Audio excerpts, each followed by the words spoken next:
करीम अम्माबाद फ़ौज़बिल्लाहिमिनश्शैतानिर्रजीम बिस्मिल्लाहिर्रहमानिर्रहीम। अस्सलाम वालेकुम दोस्तों, उम्मीद करता हूँ सब खैरियत से होंगे।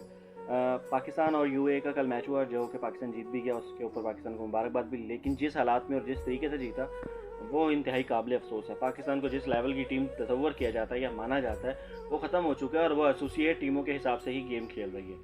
उस लेवल पे अगर मैं बात करूँ तो अफगानिस्तान सेकंड बेस्ट टीम है। तो दूसरी तरफ मैं बढ़ता हूँ बात को लेके कि बाइकआउट को लेके एक इशू चल रहा था, एक अंपायर के हवाले से इशू चल रहा था। तो जैसे इंडिया ने हाथ नहीं मिलाया था, मैं उसको बुज़दिलों वाली हरकत कहता हूँ और यही हरकत पाकिस्तान की तरफ से भी की गई। अपनी परफॉर्मेंस को, अपने आप को और मैदान में जिगरे के तौर पर उतरना चाहिए था और दलेरों की तरह जीतना चाहिए था। लेकिन जीत गया पाकिस्तान, लेकिन वो दलेरी, वो बड़ा मार्जिन, वो बड़ी टीम होने का कोई सबूत नहीं दिया गया।